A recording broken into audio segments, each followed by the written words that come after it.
एक ऐसे संत जिनका है सूर्य सा तेज, जिनके चरण रज से पाप तिमिर होता निस्तेज, जिनके वचनों में छलकती ज्ञान की गागर।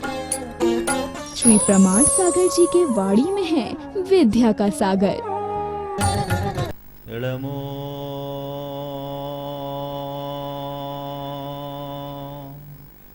अरिहन्ताणम्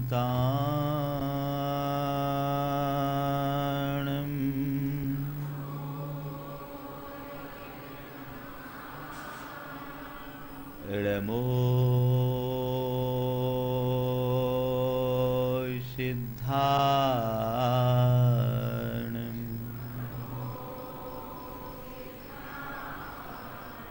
इळमो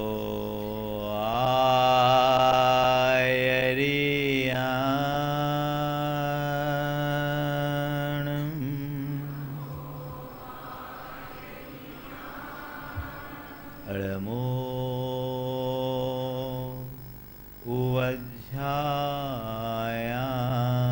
उवध्यायाणम् इळमो लोये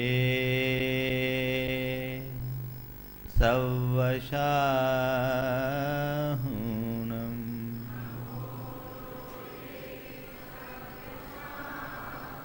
ऐसो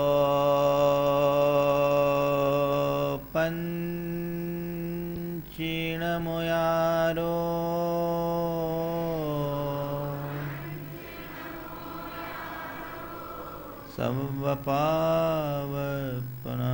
समवपावपनाशिनो मंगलार्णं च सवेसिम् पढ़मं हो मंगलम। जय बोलो देवादिदेव एकहज़ार श्री भगवान महावीर स्वामी की। अहिंसा परमो धर्म की। परम पूज आचार्य गुरुवर श्री विद्यासागर जी महाराज की। पूज्य मुनिश्री प्रमाण सागर जी महाराज की। पूज्य मुनिश्री विराट सागर जी महाराज की। आज आप सब लोगों के मन में एक अलग प्रकार का उल्लास दिख रहा है। आज़ादी की इस 70वीं वर्षगांठ पर पूरा देश जश्न और जुनून में डूबा हुआ है। आज स्वतंत्रता दिवस है, पर मैं विचार करता हूं 69 वर्ष हो गए देश को आजाद हुए। आज 70वें वर्ष में देश ने प्रवेश किया। क्या कहीं हमें आज भी वह स्वतंत्रता दिखाई पड़ती है? आज से 69 वर्ष पूर्व हमें स्वतंत्रता मिली और हमारा देश अंग्रेजों के नियंत्रण से मुक्त हुआ। देश को अपनी शासन प्रणाली बनाने का अवसर मिला और उसके तहत देश अपने कानून और प्रणाली के माध्यम से चल रहा है। लेकिन जिस उद्देश्य से इस स्वतंत्रता को पाया गया, उस उद्देश्य की पूर्ति क्या हो पाई, हमें विचार करने की जरूरत है। स्वतंत्रता को देखें तो आज के समय में ऐसा देखने को मिलता है कि व्यक्ति हर प्रकार की स्वतंत्रता पा गया। बेईमानी करने के लिए स्वतंत्र, भ्रष्टाचार करने के लिए स्वतंत्र है, अभिव्यक्ति की स्वतंत्रता के नाम पर अनाप शनाप बातें फैलाने के लिए स्वतंत्र है, दुनिया भर के कुकर्म करने के लिए स्वतंत्र है। यदि इसी का नाम आज़ादी है तो मैं इस आज़ादी से उस बंधन और परतंत्रता को अच्छा मानता हूँ। जब हम स्वतंत्रता संग्राम के इतिहास को पलट करके देखते हैं तो 1857 के सिपाही विद्रोह से लेकर 1947 तक की यात्रा एक लंबी यात्रा है।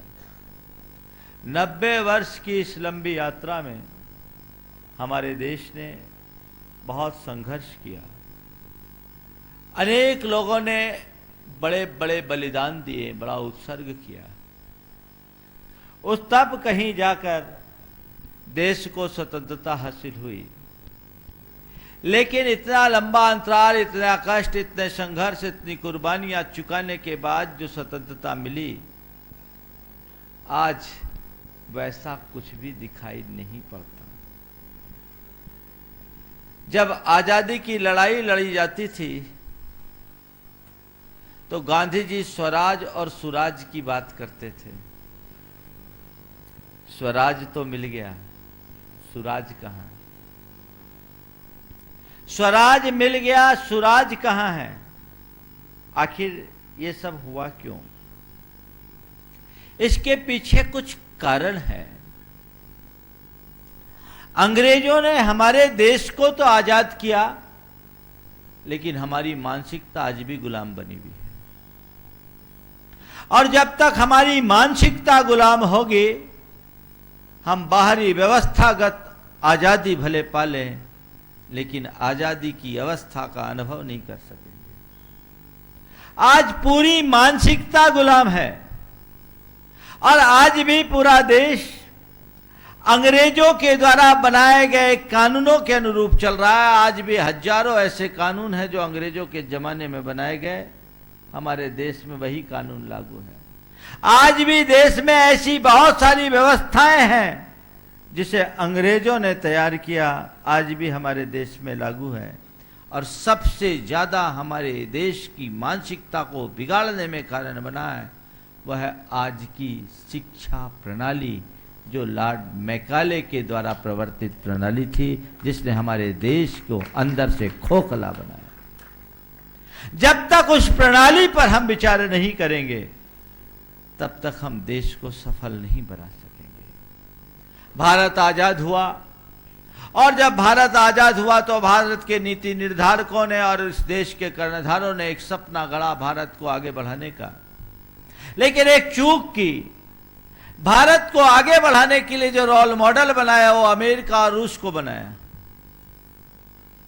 जबकि भारत के स्वर्णिम इतिहास को उन्होंने भुला दिया। भारत विश्व का इकलौता ऐसा राष्ट्र था जिसे सोने की चिड़िया कहा जाता था। भारत एक ऐसा राष्ट्र था जो आर्थिक, सामाजिक, सांस्कृतिक और धार्मिक दृष्टि से, आध्यात्मिक दृष्टि से बड़ा प्रौढ़ और पुष्ट राष्ट्र था। पूरे देश के, विश्व के लिए अपना प्रतिनिधित्व प्रदान करने की क्षमता रखता था, वो राष्ट्र था। 1000 वर्ष की लंबी गुलामी के कारण भारत ने अपनी उस प्रतिभा को खोया, गंवाया। और बाद में जब हमें आजादी मिली तो हमने अपने मौलिक स्वरूप को भुलाकर उनका अनुकरण किया जिनके पास कुछ भी मौलिक नहीं है, कुछ भी मौलिक नहीं है। और उस अनुकरण के पीछे आज भी हम पीछे जा रहे हैं। वर्तमान के प्रधानमंत्री देश को आगे बढ़ाने का बड़ा जज्बा लेकर आए और उन्होंने देश को आगे बढ़ाने का खूब काम भी किया, लेकिन उन्होंने जो मॉडल प्रस्तुत किया वो मेक इन इंडिया का किया, भारत निर्माण का नहीं किया। ये हमारे लिए दुर्भाग्य और विडंबना की बात है। इन 69 वर्षों में लोगों ने यदि कुछ किया तो भारत को इंडिया बना दिया। भारत भारत है, वो इंडिया नहीं। और भारत को भारत बनाना पड़ेगा, और भारत को हम भारत तभी बना सकेंगे जब भारत के स्वर्ण अतीत को वर्तमान में प्रतिष्ठित करेंगे। मुझे मैथिली शरण गुप्त की ये पंक्तियां याद आ रही है। हम कौन थे, क्या हो गए, और क्या होंगे अभी। हम कौन थे, क्या हो गए, और क्या होंगे अभी।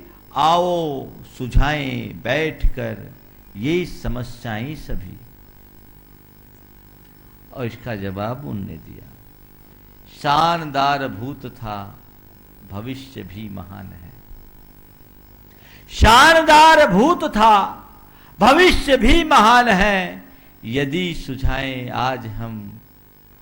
सुधारे आज उसे जो वर्तमान है। वर्तमान को सुधारेंगे तो हम अपने भूत को भविष्य में परिवर्तित कर सकते हैं। हमारी कोशिश होनी चाहिए कि हम भारत के मौलिक स्वरूप को प्रतिष्ठापित करने की कोशिश करें। लेकिन ऐसा कब होगा? जब भारत में जन्म लेने वाला और भारत में पलने वाला हर व्यक्ति अपने आप को भारतीय बनाएगा।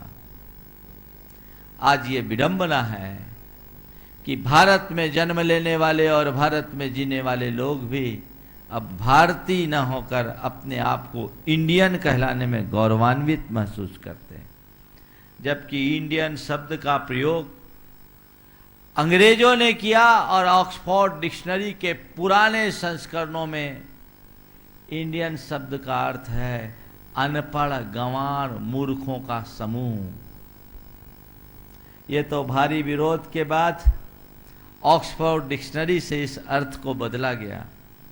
लेकिन हम भारतीय उनके इतने अधीन हो गए कि उनके द्वारा हमारे लिए प्रयुक्त गाली को भी सम्मान के रूप में स्वीकार कर लिया। इससे बड़ी गुलामी की मानसिकता का उदाहरण और क्या होगा? ये बहुत बड़ी गुलामी की मानसिकता है। मैं आप सबसे कहना चाहता हूं कि आजादी का जश्न मनाने से कुछ नहीं होगा। अपनी मानसिकता को आजाद करने की आवश्यकता है। सबसे पहले तय करो, मैं भारत में जन्मा हूं, भारतवासी बनूंगा। अपने अंदर एक भारतीय व्यक्ति का निर्माण करूंगा, तब देश आगे बढ़ेगा। भारतीय का निर्माण कब होगा? हम शरीर से तो भारतीय हैं, पर विचारों से आज भी अंग्रेज बने हुए हैं। आज भी अंग्रेज बने हुए हैं। हमारी भाषा, व्यवहार, प्रवृत्ति, आचार सब अंग्रेजी मानसिकता से जुड़ते जा रही है। और वर्तमान की जो शिक्षा प्रणाली जिसके बारे में मैंने कहा था कि मैकाले ने हमारी पूरी मानसिकता को गुलाम किया। 1835 में ब्रिटेन की संसद में लॉर्ड मैकाले ने जो अपना भाषण दिया था, वो हमें बहुत ही सोचने के लिए मजबूर करता है कि उस 1835 में लॉर्ड मैकाले ने उस सभा में कहा था कि मैंने भारत की चतुर्दिक यात्रा की, मुझे वहां एक भी भिखारी, एक भी याचक और एक भी चोर नहीं दिखाई पड़ा। भारत संपूर्ण भारतवर्ष आर्थिक रूप से बड़ा समर्थ और समृद्ध है और धार्मिक, सांस्कृतिक और सामाजिक रूप से भी भारत की बड़ी समृद्धि है। मैं यहां प्रस्ताव करता हूं कि यदि हमें भारत पर राज करना है तो हमें उनके दिल दिमाग में यह बात बिठाना होगा कि जो कुछ भी इंग्लिश है वही सही है।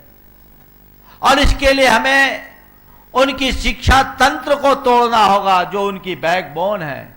उनके दिमाग में बैठाना पड़ेगा कि जो कुछ इंग्लिश है वही सही है। और यदि ऐसा हम कर लिए तो हम उनके ऊपर चाहे जैसा राज्य कर सकते हैं। और मैकाले का वह प्रस्ताव उस समय पारित हुआ और पूरे देश में उसकी शिक्षा नीति प्रवर्तित हुई और भारत के लोगों ने अंग्रेजी माध्यम के लोभ में उनका अनुकरण करना शुरू कर दिया।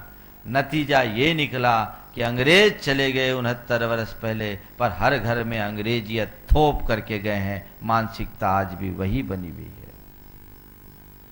अंतर क्या है?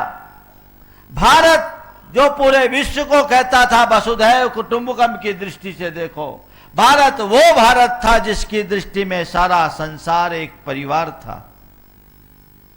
भारत की दृष्टि में सारा संसार एक परिवार था। आज समय बदला, ग्लोबलाइजेशन आ गया। ग्लोबल युग में हमारी अवधारणाएं बदल गई और जिस भारत में विश्व को एक परिवार के रूप में देखा जाता था, आज सारा विश्व एक बाजार बन गया। परिवार जब बाजार बनेगा सब सत्यानाश होगा और ये आज स्थिति आ रही है। इसके प्रति हमें बहुत सावचेत होने की जरूरत है, बहुत गंभीरता से सोचने की जरूरत है। हमें बड़ी खुशी किस दिशा पर ध्यान गया है हमारे गुरुदेव का, एक निर्ग्रंथ मुनि का, जो सतत अध्यात्म साधना में रहते हैं, जो व्यक्ति के जीवन के निर्माण की बात सोचते हैं, आज वे देश के निर्माण की बात में लगे हैं और वो कहते हैं इंडिया हटाओ भारत लाओ। हम इंडिया नहीं भारत में जी रहे हैं। वस्तुतः देश का निर्माण और व्यक्ति का निर्माण दोनों एक दूसरे से जुड़े हुए हैं। व्यक्ति के निर्माण से ही राष्ट्र का निर्माण होगा और वो व्यक्ति के निर्माण की पहल करते करते राष्ट्र के निर्माण की बात कर रहे हैं और व्यक्ति को एक आदर्श दे रहे हैं, एक मॉडल के रूप में प्रस्तुत कर रहे हैं कि तुम्हारा आदर्श भारत होना चाहिए। पश्चिम की तरफ जो तुम्हारा झुकाव है वो ठीक नहीं। ये पश्चिमी सभ्यता के अंधानुकरण ने मनुष्य के दिल और दिमाग को खोखला कर दिया है, उसके चित्त और चेतना को कुंठित कर दिया और वही सब अनुकरण हो रहा है। आज इन सब की समीक्षा करने की जरूरत है। हम भारत के अतीत इतिहास को पलट करके देखते हैं तो भारत में जितने भी शिक्षा के केंद्र थे वे विश्व में बड़े उत्कृष्ट थे। विश्व के कोने कोने से लोग यहां विद्या अर्जन करने के लिए आते थे। यहां एक से एक विद्यापीठ स्थापित थे और जो शिक्षा होती थी उस शिक्षा का स्वरूप कुछ और होता था। उस समय एक सूक्ति थी, सा विद्याया विमुक्ते। वो शिक्षा हमें मुक्ति दिलाती थी बुराइयों से, वो हमें मुक्ति दिलाती थी दुर्बलताओं से, वो हमें मुक्ति दिलाती थी दोषों से। उसका नतीजा कि मनुष्य पढ़ लिख करके समर्थ होता था। आज अवधारणा बदल गई, लोगों का दृष्टिकोण बदल गया, अर्थ करी विद्या हो गई। अब केवल लर्निंग और अर्निंग की बात हो गई। पहले कहते थे लर्निंग अर्निंग नहीं, लर्निंग अर्निंग से भी ज्यादा मूल्यवान लिविंग है। आज वह लिविंग खत्म हो गया, केवल लर्निंग और अर्निंग की होड़ में लोग लगे हैं। इसका ये नतीजा है कि पढ़ लिख जाने के बाद भी लोग भीतर से बड़े कमजोर हैं। आंकड़े बताते हैं कि डिप्रेशन के शिकार पढ़े लिखे लोग ज्यादा हैं, अनपढ़ गंवार कम। आखिर क्यों?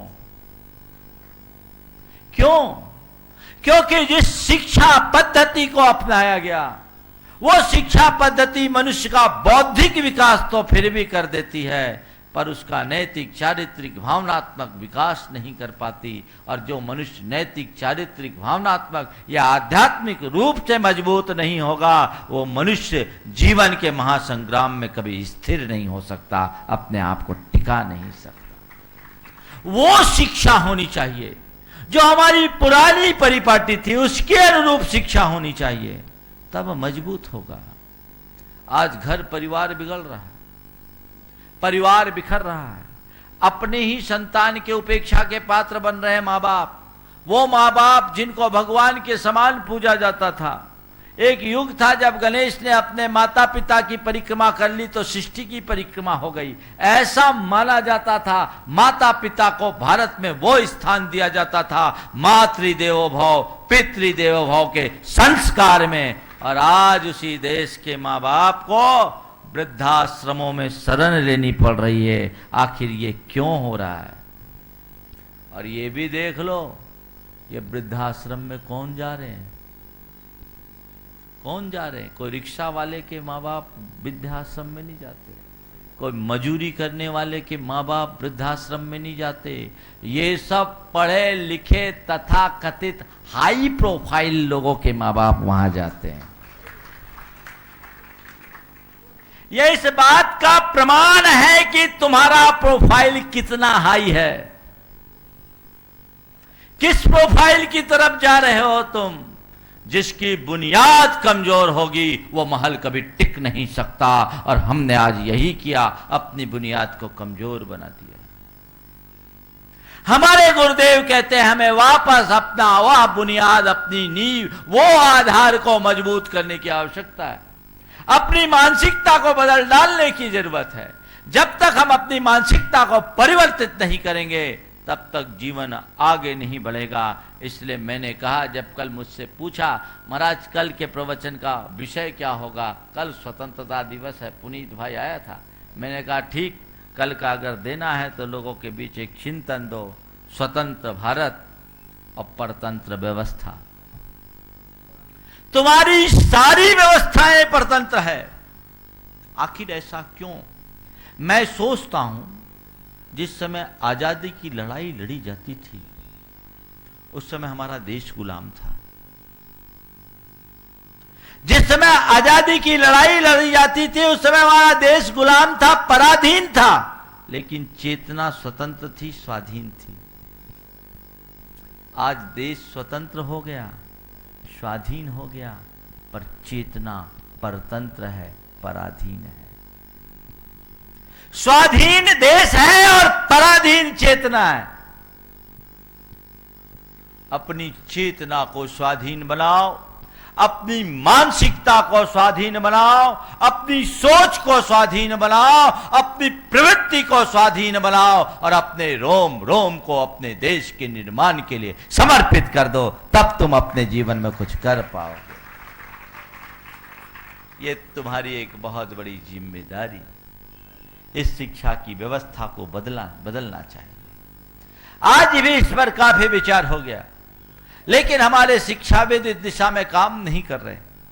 बहुत सारे लोगों ने इस तरह के सुझाव दिए, लेकिन फिर भी दुनिया उसी तरह से भाग रही। अंग्रेजी माध्यम आज अनिवार्य सा बन गया है, जबकि विश्व के जितने भी देश प्रगति किए हैं वे अपनी भाषा में किए हैं। हमें इस पर भी विचार करना चाहिए। हमारी शिक्षा की पद्धति अपनी हो, हमारी भाषा अपनी हो। मनुष्य अनेक भाषाओं को जाने, उसमें कोई एतराज नहीं, लेकिन माध्यम तो अपनी मातृभाषा होनी चाहिए। मनोवैज्ञानिक कहते हैं कि मनुष्य उस भाषा में सबसे आसानी से सीख सकता है जिस भाषा में सपने देखता है, और चाहे वो कितनी भी भाषा का ज्ञानी क्यों ना हो, सपना तो केवल अपनी मातृभाषा में देखता है। वेद प्रताप वैदिक की एक कृति है, अंग्रेजी हटाओ स्वभाषा लाओ, वो पुस्तक सबको पढ़ना चाहिए। उन्होंने देखा, लिखा है, पूरे वैश्विक स्तर पर अध्ययन करके लिखा है कि स्वभाषा से हम ज्ञान कितनी तत्परता से ग्रहण कर सकते हैं और विदेशी भाषा का हमारे दिमाग पर कितना वजन पड़ता है। साथ ही उन्होंने पूरा लिखा कि आज अंग्रेजी माध्यम के कारण हमारे देश में समाचार और संवाद कितने विलंब से आते हैं, क्योंकि हम उन पर निर्भर होते हैं। अपनी भाषा और अपनी तकनीक को हमें विकसित करनी चाहिए। आज चीन इतना आगे बढ़ा अपनी भाषा के बल पर, वहां सारी कंप्यूटर की शिक्षा भी चीन अपनी भाषा में देता है, फ्रांस अपनी भाषा में, जर्मनी अपनी भाषा में, जापान अपनी भाषा में। हमारी ही तरह जापान, हमारी आसपास तो जापान आजाद हुआ, शायद 10 बरस का अंतर। वो छोटा सा द्वीप नागासाकी और हिरोशिमा जैसे संत्रास झेलने के बाद भी आज जापान भारत से कितना आगे बढ़ गया, क्योंकि उनने जापान के विकास के लिए जापान को मॉडल बनाया, बाहर को नहीं। मैं यही कहूंगा, मेक इन इंडिया के जगह भारत निर्माण की अवधारणा लाइए और भारत के निर्माण में लोगों को जगाइए, भारत को निर्माण के लिए जगाइए। और ये तब संभव होगा जब भारत में रह रहे एक एक व्यक्ति के हृदय में भारतीय होने का गर्व होगा। लोग कहते हैं गर्व से कहो हम ये हैं वो हैं, मुझे नहीं मालूम क्या कहना, पर मैं ये कहूंगा हर कोई को कहना चाहिए, गर्व से कहो हम भारतीय हैं, हमारा भारत है, हम भारतीय हैं और भारत के निर्माण के लिए हमें अपना सर्वस्व अर्पित करना पड़े तो करेंगे। ये हमारे अंदर होना चाहिए। देश के निर्माण के लिए आपका क्या योगदान, इससे आपको सोचना है। मातृभूमि का ऋण हमारे ऊपर बहुत बड़ा है। कहते हैं जननी जन्मभूमिश्च स्वर्गादपि गरीयसी, जननी और जन्मभूमि को स्वर्ग से भी श्रेष्ठ माना गया है। तो जिस जन्मभूमि में तुमने जन्म लिया है उस राष्ट्र के निर्माण के लिए तुम्हारा क्या योगदान, इसकी तरफ हमारी दृष्टि होनी चाहिए। शिक्षा पद्धति का बदलाव, हमारी मूलभूत शिक्षा पद्धति होनी चाहिए। दूसरी बात, राष्ट्रीय चरित्र का निर्माण। आज लोग जी रहे हैं राष्ट्रीय चरित्र ही नहीं। राष्ट्रीय चरित्र का मतलब, ऐसा कोई काम मत करो जो राष्ट्र के हित में ना हो, जिससे राष्ट्र के हित को बाधा पहुंचे। ऐसा कोई कार्य न करो जिससे राष्ट्र की छवि खराब होती हो। ऐसा कोई काम न करो जिससे राष्ट्र को क्षति पहुंचती हो। वो तुम्हारा चरित्र होना चाहिए। कन्हैयालाल मिश्र प्रभाकर जापान गए।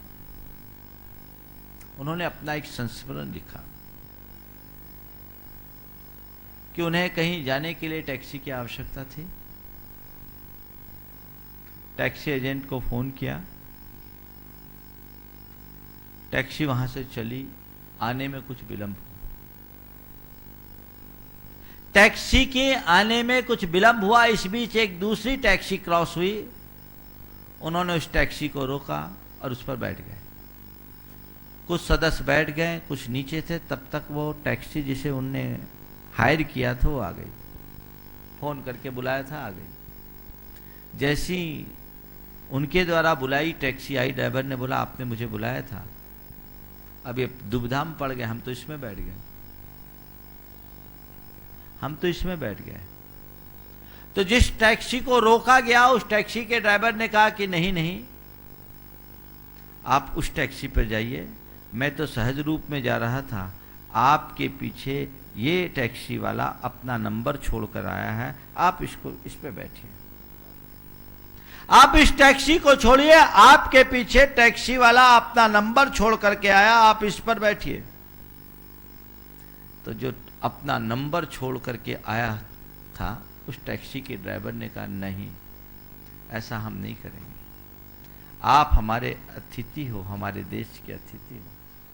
आपके परिवार के कुछ सदस्य टैक्सी में बैठ भी गए, आप इसी टैक्सी से यात्रा कीजिए, क्योंकि मेहमान का सत्कार करना हमारा धर्म है।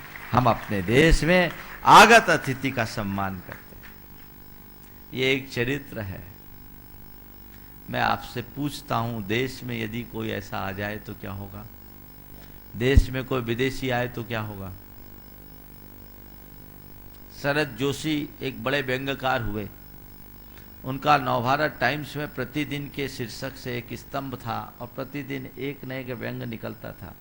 आज से 25 वर्ष पहले मैंने एक व्यंग्य पढ़ा था, बहुत रोचक है आज के संदर्भ।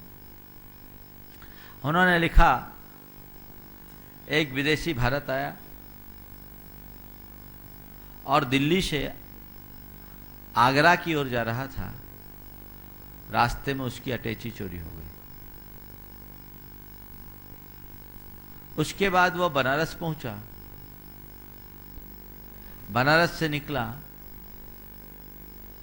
तो उसकी जेब कट गई। और बनारस से जब खजुराहो गया, खजुराहो से वापस लौट रहा था तो देखा कि अपना पतलून उतार कर आ रहा। होटल के मैनेजर ने पूछा क्या बात है सर, आपकी पतलून कहाँ चले गई? बोला दिल्ली में अटैची गई, बनारस में जेब गई और यहाँ आया तो जूते भी चले गए। अब ये मैंने पतलून बेचकर अपना कंट्री रिटर्न का टिकट कटा लिया है। मैनेजर कहता है विजिट इंडिया अगेन। कितना करारा तमाचा है। कैसे होगा काम? हर व्यक्ति का चरित्र मजबूत होना चाहिए। राष्ट्रीय चरित्र का निर्माण, हर कोई ये संकल्प ले कि मैं ऐसा कोई कार्य नहीं करूंगा जिससे राष्ट्र के हितों में बाधा पहुंचती हो। मैं ऐसा कोई कार्य नहीं करूंगा जिससे राष्ट्र को क्षति पहुंचती हो। मैं ऐसा कोई कार्य नहीं करूंगा जिससे राष्ट्र की छवि खराब होती हो। और मैं ऐसा कोई कार्य नहीं करूंगा जिससे राष्ट्र की प्रगति रुकती हो। ये संकल्प व्यक्ति व्यक्ति में लेना होगा। लोग सोचते हैं कि एक समय ऐसा आएगा जब व्यवस्थाएं बदल जाएगी सब ठीक हो जाएगा। न भूतो न भवस्ति न भूतो न भविष्यति।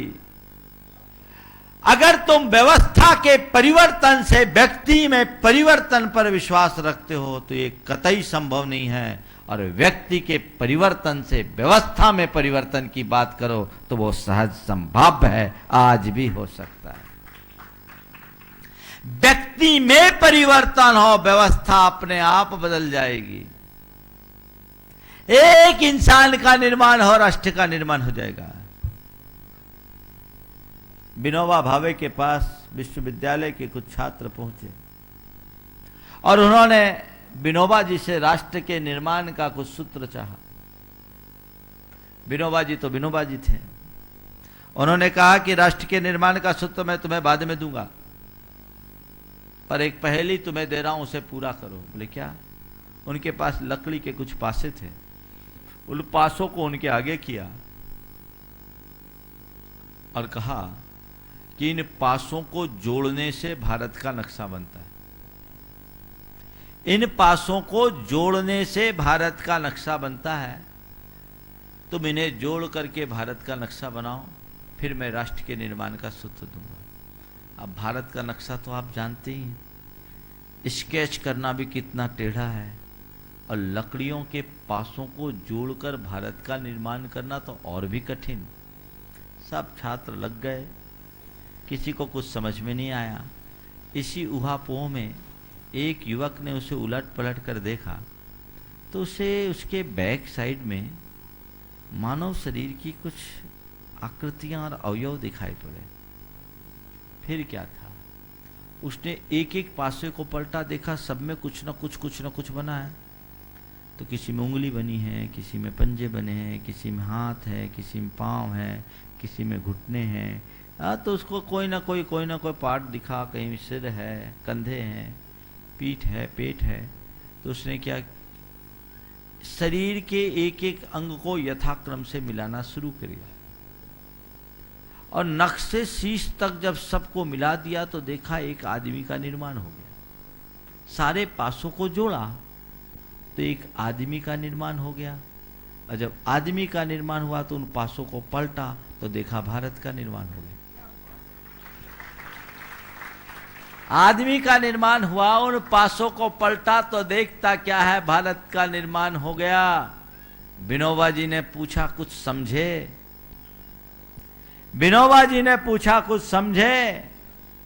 जब बच्चों ने अपनी तरफ से अनभिज्ञता प्रकट की तो विनोबा जी ने केवल यही कहा कि राष्ट्र के निर्माण का केवल एक ही सूत्र है, मनुष्य का निर्माण करो, व्यक्ति का निर्माण करो, राष्ट्र का निर्माण अपने आप हो जाएगा।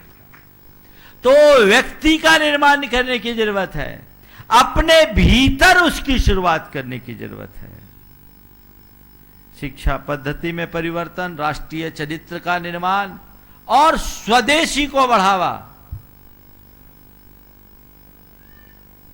तुम भारतीय हो, भारत का भला चाहते हो, भारत को आगे बढ़ाना चाहते हो, तो भारतीय को बढ़ाओ। स्वदेशी के प्रति तुम्हारा कितना झुकाव।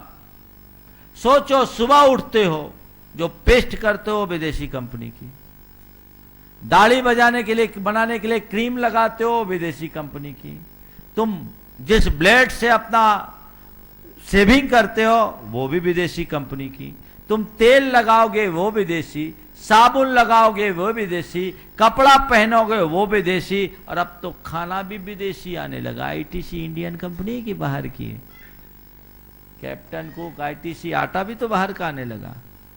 तो सब कुछ विदेशी रहोगे तो तुम देशी कहां बन पाओगे?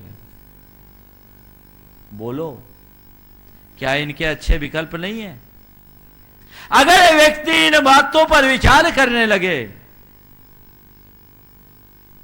तो जीवन बहुत आगे बढ़ेगा।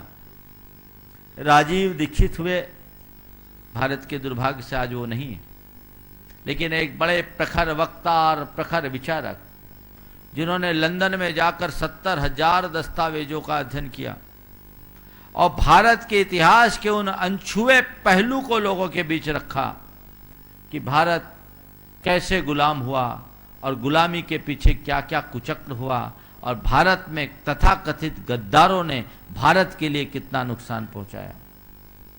उन्होंने एक बार एक बहुत अच्छी बात कही थी कि भारत को अगर हम आगे बढ़ाना चाहते हैं तो एक ही काम करना चाहिए, बी इंडियन बाई इंडियन। भारतीय बनो और भारतीय खरीदो। और उन्होंने उदाहरण दिया था कि जापान की अर्थव्यवस्था जब गड़बड़ाई थी तो जापान में यह नारा दिया गया, बी जापानीज बाई जापानीज, और जापान के लोगों ने उसका अनुकरण किया तो आज जापान फिर से सुदृढ़ स्थिति में आ गया। भारत के लोग जिस दिन इसे स्वीकार कर लेंगे, भारत भी शिखर पर पहुंच जाएगा। स्वदेशी की हमारे लिए हमेशा बढ़ावा देने की बात होनी चाहिए। तीसरी बात मैं आपसे कह रहा हूं, आप कोशिश कीजिए जो भी स्वदेशी हो उसको बढ़ावा दो, क्योंकि तुम्हारा पैसा तुम्हारे घर में रहेगा।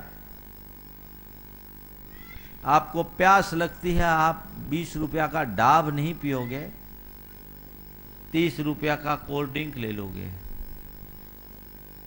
वो कहां जाएगा पैसा? कहां जा रहा है? तुम्हारे सेहत को भी लपेटेगा और तुम्हारे देश को भी क्षति पहुंचाएगा। जितने लोग इस कार्यक्रम को देख और सुन रहे हैं, मैं उन सबसे कहना चाहता हूं, स्वतंत्रता दिवस के इस अवसर पर यदि तुम्हारे मन में तुम्हारे देश के प्रति श्रद्धा, समर्पण और निष्ठा है तो आज से शुरू करो। मैं वरीयता दूंगा, आज सब चीज के अच्छे विकल्प उपलब्ध हैं। भारत ने इस दिशा में बहुत तरक्की की। ये एक जो मोह है अंग्रेजी का और ब्रांडेड का, उसे छोड़ो, और भारत में भी ब्रांडेड चीजें मिलने लगी। ब्रांड क्या है? आप जिसको चाहो वो ब्रांड बन जाए, वो बन सकता है। अच्छे विकल्प उपलब्ध हैं, हमें वो तैयार करना चाहिए। स्वदेशी को बढ़ावा दें। और चौथी बात, स्वरोजगार को विकसित करें। हमारे गुरुदेव का चिंतन स्वरोजगार। एक दिन एक युवक ने मुझसे पूछा, महाराज जी आचार्य से ये हथकरघा जैसे कार्य के लिए क्यों प्रोत्साहित कर? तो मैंने कहा, हमारे गुरुदेव दिव्य दृष्टा है और वो बहुत दूरदर्शी सोच रखते हैं। भारत के इतिहास को उन्होंने अच्छे तरीके से समझा और पढ़ा है। और भारत के इतिहास को आप पलट करके देखोगे तो एक समय में टेक्सटाइल इंडस्ट्री भारत की सर्वश्रेष्ठ इंडस्ट्री थी और पूरे विश्व के लोग उसका लोहा मानते थे। एक माचिस की डब्बी में पूरी साड़ी रख दी जाए, ऐसी कला भारत के अंदर थी। अंगूठी से कपड़े निकाल दिए जाए, ऐसी कला भारत के अंदर थी। अंग्रेजों ने लाखों बुनकरों के हाथ काटे हैं, हजारों स्त्रियों को मौत के घाट उतारा है, ताकि भारत की इकोनॉमी कमजोर हो। उनने सोने की चिड़िया को एकदम छत विक्षत किया और तब अपनी चीजें भारत में देना शुरू किए। उस तरफ ध्यान गया तो उनने सोचा होगा, अरे कौशल तो आज भी है, क्योंकि जींस तो वही है, यदि उसे विकसित कर दिया जाए तो भारत को फिर से आगे बढ़ाया जा सकता है। और ये अहिंसा को प्रतिष्ठापित करने का उपक्रम है। आज आप जितने भी कपड़े पहनते हैं सब में मटन टेलों का यूज होता है। मटन टेलो, मटन टेलो एक केमिकल के रूप में कपड़े में लगाया जाता, उसके बिना कोई भी कपड़ा बाजार में नहीं आता। वो एक प्रकार की अशुद्धि है, हिंसा है। अगर हथकरघा के कपड़े का प्रयोग करोगे तो उसमें कोई आवश्यकता नहीं। आज आप बाजार के कपड़ों से भगवान का प्रक्षाल करते हो तो वो कपड़ा भी मटन टेलों से युक्त कपड़ा है। हमें चाहिए कि शुद्ध और पवित्र वस्त्रों का प्रयोग करें, और इसलिए उन्होंने हथकरघा का प्रवर्तन किया। और उनकी दूरदर्शी सोच, IITian लड़कों को उसमें जोड़ा। अभी इस हथकरघा का जो प्रमुख है मनीष जैन, IITian है, 1.5 करोड़ का पैकेज छोड़कर गुरु चरणों में अपने आप को समर्पित कर दिया ब्रह्मचर्य व्रत को लेकर। आपके अजमेर के शशांक आदि 5 युवक आज इस कार्य में लगा रहे हैं, आजीवन ब्रह्मचर्य लेकर। और देश के प्रति गुरुदेव का समर्पण और सोच देखो कि जो नौनिहाल मुनि दीक्षा लेने के लिए तत्पर, उनको कह रहे हैं अभी तुम्हें मुनि बनने की जरूरत नहीं, राष्ट्र के निर्माण में अपना उत्सर्ग करने की जरूरत है। ये कोई छोटी बात नहीं, असाधारण सोच है।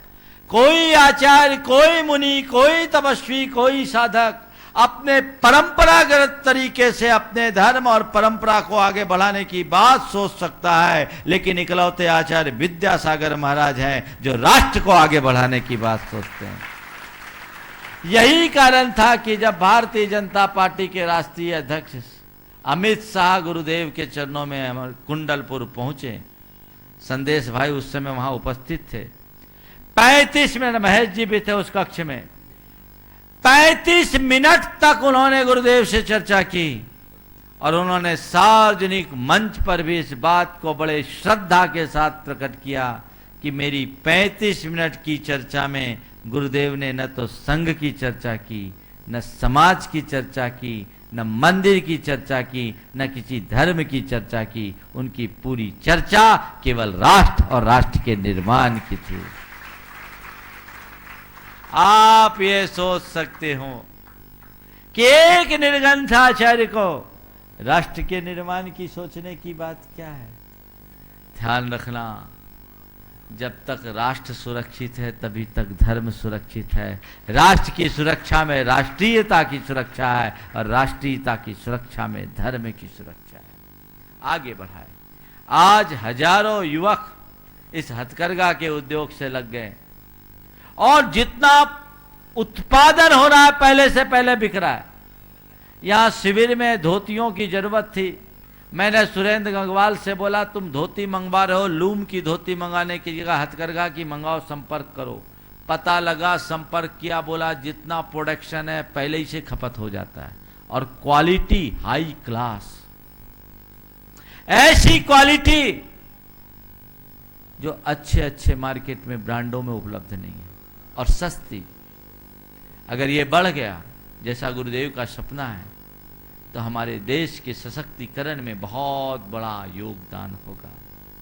भारत में आज से हजारों साल पहले ऐसा लोहा बनाया जाता था जिसमें कभी जंग नहीं लगती थी।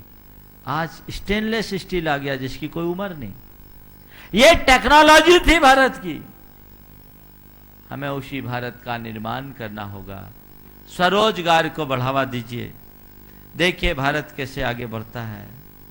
तो मैंने आज 4 बातें आपसे की। सबसे पहली बात, शिक्षा तंत्र में बदलाव, भारतीय पद्धति से शिक्षा हो।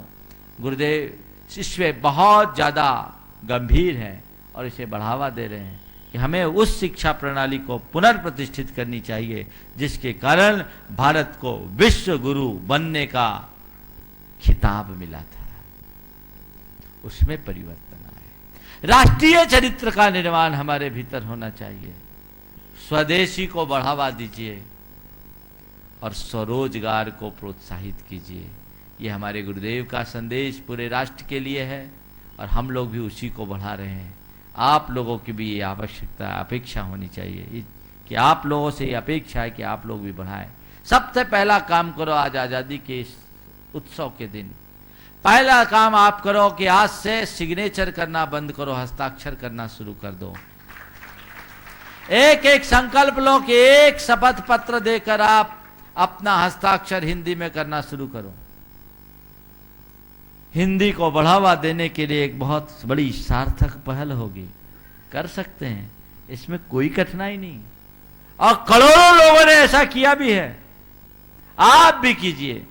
अगर अपने देश के लिए कुछ करना चाहते हैं तो आज से शुरू कर दीजिए कि अगर हमने अंग्रेजी में आज तक अपने दस्तखत किए, अब सिग्नेचर नहीं करेंगे, अब हस्ताक्षर करेंगे और वो हमारी अपनी भाषा में होगा। हम अपनी मूल भाषा में करेंगे। आप हिंदी में करिए या अगर हिंदी भाषी नहीं है तो जो आपकी क्षेत्रीय भाषा है उस भाषा में कीजिए, लेकिन हम स्वभाषा में अपने हस्ताक्षर करेंगे। क्या ये आपकी राष्ट्र की पूजा के लिए अर्पित किया गया एक फूल नहीं होगा, एक पुष्प नहीं होगा, क्या आप ऐसा नहीं कर सकते हैं?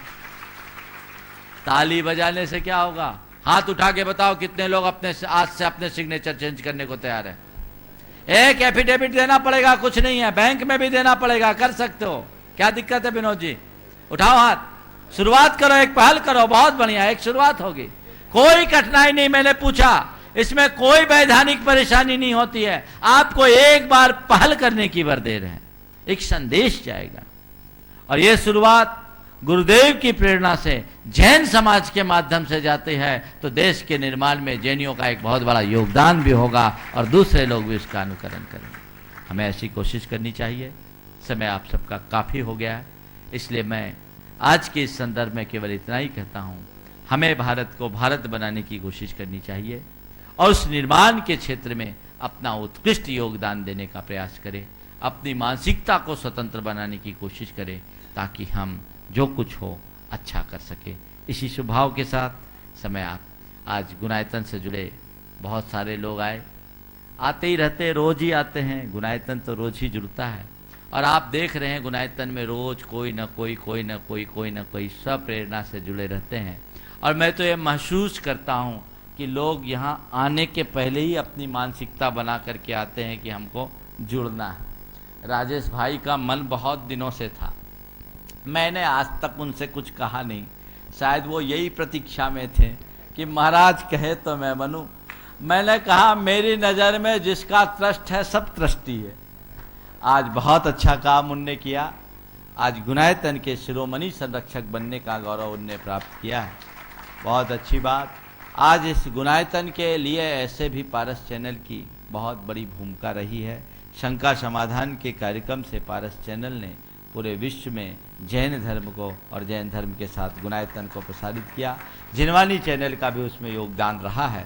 तो ये आज राजेश भाई ने जो अपनी तरफ से भावना व्यक्त की, बहुत ही प्रशंसनीय नहीं, अनुकरणीय है। मेरे पास आए, मेरे ट्रस्टी, हम बोले वो तो 550 हो गए, अब तो काम ही नहीं। हाँ, टीआरपी पूरी हो गई वो तो ऐसे ही होगी। तो ये तो अब सबके हैं, मैं तो सबको बोलना चाहता हूं, जम सेयम तम समायरे। सम्मेद शिखर के गुणायतन के विषय में मैं आप सबसे केवल इतना कहूंगा, सर्वोत्कृष्ट क्षेत्र में सर्वोत्कृष्ट काम वहां अगर कर सको तो जो अपने जीवन का सर्वश्रेष्ठ हो वही लगाना, वही तुम्हारे काम में आएगा। कोताही मत करना। पूरा देश जुड़ रहा है। अभी देवेंद्र जैन जैना सागर से, वो भी बहुत वर्षों से जुड़े एक सामाजिक कार्यकर्ता, संयोग ऐसा हुआ कि आने में विलम्ब हुआ और महेश जी ने मुझसे आकर के बोला, महाराज वो आए हैं बनना। बोले भैया पूछ लो, मन ही बना करके आए थे। डॉक्टर साहब पेशे से चिकित्सक, लेकिन बड़े मिलनसार और साधर्मी वात्सल्य के एक प्रतीक हैं। मैंने कई केसेस के लिए इनके पास खबर भेजी। इतनी व्यस्तता होने के बाद टाटा मेमोरियल की मेन ब्रांच मुंबई में एक वरिष्ठ चिकित्सक ऑन्कोलॉजिस्ट होने के बाद, खड़े हो जाए एक बार, आपको पहचाने ले लो इनकी कितनी व्यस्तता हो सकती है, आप सब इनका अनुमान कर सकते हैं। लेकिन मैंने ये पाया, जब कभी भी पीएन जैन साहब के पास खबर पहुंची है, उनने सर्वोच्च प्राथमिकता देकर सामने वाले को सहयोग दिया है। ये इनका बहुत अनुकरणीय पहल है। पहले सूत्रधार बने थे, आज उसको सुधार लिया उनने, ट्रस्टी बन गए हैं, बहुत अच्छी बात है। आगे भी लोग जुड़ते रहें। मैं तो गुणायतन कमेटी के जितने भी सदस्य यहाँ आए हैं पुराने, उनको भी कहता हूँ अब नीचे से ऊपर आने की कोशिश करो। अशोक जी क्या बोल रहा हूँ, मैं तो कह रहा हूँ जितने पुराने फाउंडर हैं ना, अब उन फाउंडरों को भी ऊपर आने की ज़रूरत है। हाँ, क्रम से अगले सत्रों में आए ताकि लोगों के बीच एक प्रेरणा जगे। बंधुओं, गुणायतन एक प्रोजेक्ट नहीं, एक बहुत बड़ा अभियान है। 9 देश और 23 राज्यों में गुणायतन का नेटवर्क है। 7,500 सदस्य उसके पंजीकृत सदस्य हैं। देश भर में दिगंबर जैन समाज का ये पहला संगठन है। ये लोग भाग्यशाली हैं जो इससे जुड़ रहे हैं। वहाँ देने वालों की कमी नहीं, लोग स्वस्फूर्त भावना से आते हैं और देते हैं। और बंधुओं, आने वाले दिनों में गुणायतन जो रूप लेगा, उसे जिसे देख करके सारे विश्व के लोग चकित होंगे और जैन धर्म की ऐसी प्रभावना होगी जो युग युगांतरों तक जैन धर्म की जय जयकार करेगा, तुम्हारे अनेक भावों का उद्धार करेगा, भाव भाव का उद्धार कर देगा। अपने भाव सुधार का ये अद्भुत मौका है। किसी को कहना नहीं पड़ता और किसी के कहने से कुछ करता नहीं। यहाँ आते हैं लोग, महाराज के दर्शन तो होंगे ही, मुझे ये करना है। ध्यान रखना, ये भ्रम में मत रखना कि यहाँ आते हैं तो लोग गुणायतन के लिए देते हैं तो हमारे दूसरे काम प्रभावित होते। चातुर्मास कमेटी, धर्म प्रभावना समिति के लिए कुछ नहीं होता। कई जगह लोग कहते हैं गुणायतन को इतना चला गया, उतना चला गया। गुणायतन के पास आज तक किसी भी समाज का 1 रुपया नहीं गया है, ये रिकॉर्ड है। इस बात को ध्यान में रखकर चलना। किसी भी समाज का गुणायतन के पास 1 रुपया भी नहीं गया। समाज का जो अपना फंड है उसका 1 पैसा कभी नहीं गया, बल्कि गुणायतन के लोग जहाँ भी आए हैं जी खोल करके वहाँ की व्यवस्था में अपना योगदान दिए हैं। सब जगह देते रहे हैं और देते रहेंगे। समाज का पैसा कभी गुणायतन ने 1 पाई नहीं लिया। हाँ, जो लोग गुणायतन के लिए पैसा देना चाहते हैं और वो चाहते हैं कि महाराज के समक्ष आकर के दें, तो उसके लिए कोई उंगली नहीं उठा सकता। वो तुम्हारे यहाँ का पैसा शिफ्ट नहीं हुआ है, ये वो व्यक्ति का संकल्प है जो केवल गुणायतन के लिए गुणायतन को पैसा दिया है, उसका रोम रोम समर्पित है। यदि कोई कहते हैं कि महाराज यहाँ का पैसा वहाँ फैलाते हैं, पहुँचाते हैं, तो ये यहाँ वहाँ की बात समझना। मैंने आज तक कभी किसी समाज के 5 पैसे की बात भी नहीं की, चाहे वो पंच कल्याणक हुए हों, चाहे और कोई कार्यक्रम हुए हों, कभी नहीं। यहाँ तक कि कई आयोजनों में गुणायतन के उपकरण गए हैं और वहाँ से 11,000 की लाग तक गुणायतन के पास समाज के रूप में नहीं आई है। जिनने जो दिया है, वैयक्तिक रूप से जो दिया है, गुणायतन ने स्वीकार किया है और ये सबकी अपनी इच्छा है। अभी सुभाष जी मुझसे कह रहे थे, महाराज जी हमारे यहाँ मोक्ष सप्तमी के दिन 4 लोग ट्रस्टी बने, पर उनने कहा भैया घोषणा मैं अभी नहीं कराऊंगा, गुरुदेव के दर्शन करने के लिए जाकर कराऊंगा। ये भावना, लोगों का जुड़ाव है। शंका समाधान और प्रवचनों के माध्यम से लोग जुड़ते और इस तरह के कार्य करते हैं। इन सब बातों को लेकर उल्टी सीधी बातें फैलाने वाले लोगों की मानसिकता अच्छी मत समझना। ये कहीं से धर्म विरुद्ध कार्य नहीं है। और अगर कोई कार्य हो रहा है तो सम्मेद शिखर में हो रहा है, किसी का व्यक्तिगत कार्य नहीं हो रहा है। और सम्मेद शिखर किसी समाज का नहीं, सम्मेद शिखर विश्व भर की जैन समाज का है और उसके लिए विश्व भर की जैन समाज को जुड़ना चाहिए। इसमें कुछ सोचने की बात नहीं है। तो इस तरह से लोग अपना जुड़ाव बढ़ाते जा रहे हैं। जब मैंने गुणायतन को सोचा था तो मात्र सोचा था 50 को मेंबर बनवाऊंगा और काम पूरा कर दूंगा, और ये काम हो गया। लेकिन आज 50 से बढ़ते बढ़ते मुझे कल बताया गया 550 तो शिरोमणि से ट्रस्टी हो गए और 2-3 आज जुड़ गए। ये बढ़ता जा रहा है और बढ़ता जाएगा।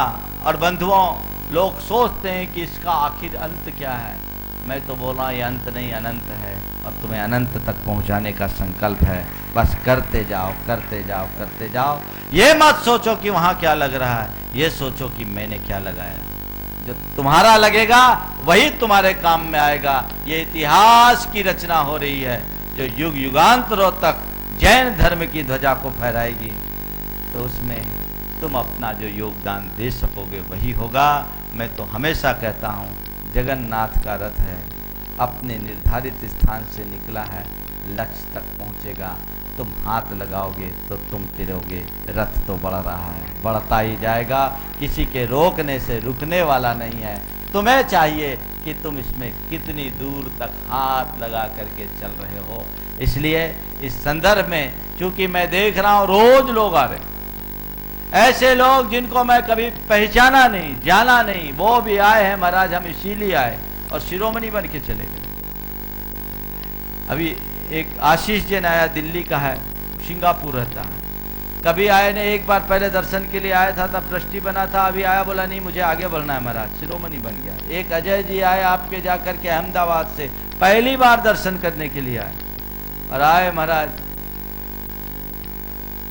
हाँ, एक बहन जी दिल्ली से आई। मैं तो शिरोमणि की बात कर रहा हूं, लोग सोच करके आते हैं। कितने लोग प्राय रोज आते हैं, तो ये आएंगे, तुम उनकी अनुमोदना करके अपना पुण्य बढ़ाना।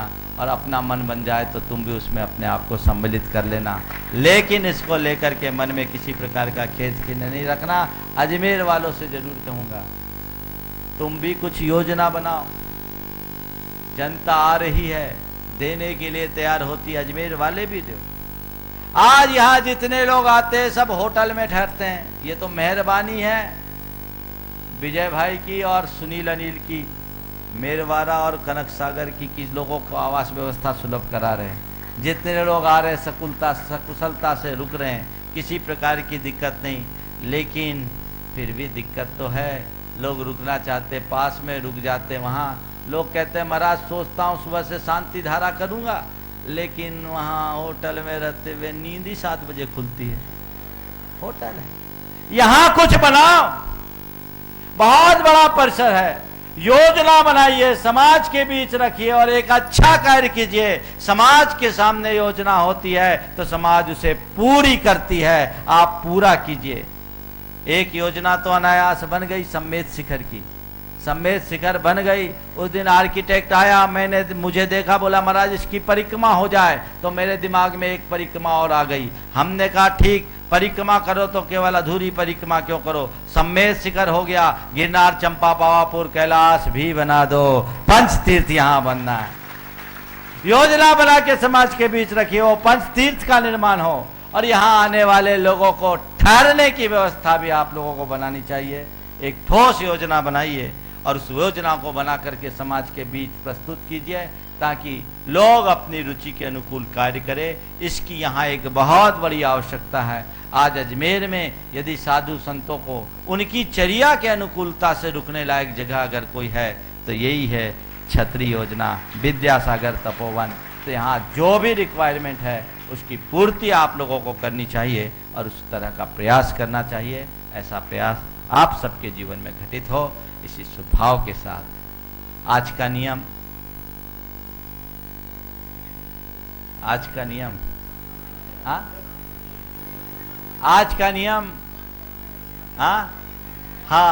अगर ये वो तो संकल्प ले चुके हो, हमेशा का परमानेंट है। आज का नियम यही लो कि हम 4 आदमी को इसके लिए प्रेरित करेंगे कि सिग्नेचर न करके हस्ताक्षर करो। 4 आदमी को बोलो, चाहे फोन के माध्यम से बोलो, चाहे मौखिक रूप से बोलो, चाहे अन्य माध्यमों से बोलो कि भाई हम 4 व्यक्ति को इसमें बढ़ावा देंगे, तो ये एक अच्छा प्रयोग होगा। बोलिए परम पूज्य आचार्य गुरुवर श्री विद्यासागर जी। गुणायतन जैन धर्म का एक अति महत्वपूर्ण ऐतिहासिक कदम होगा, जो सारे लोक के जीवन के गुणात्मक परिवर्तन का आधार बनेगा और जीवन का गुणात्मक परिवर्तन ही मोक्ष मार्ग में सहायक होगा। इतिहास का हिस्सा बनने का अवसर कुछ ही जीवों को प्राप्त होता है, या यूं कहिए कि कुछ भाग्यशाली जीव ही ऐसे कल्याणकारी अवसर का लाभ उठा सकते हैं। आइए आप भी यथाशक्ति दान करें, इस मुहिम का हिस्सा बनें।